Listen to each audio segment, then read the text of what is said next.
Hi everyone. So if you ever get yourself in this situation where you're trying to access your cursor on your screen but it doesn't seem to be moving, it only means that you either enabled your mouse and you forgot about it, or you enabled it without knowing. So this is how you go about it.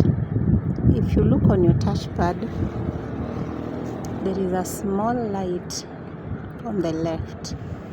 So if you double tap that light, it will either disable your cursor or enable it. So that is how you fix your cursor issues if you had enabled your mouse either by mistake or you forgot about it. Thank you.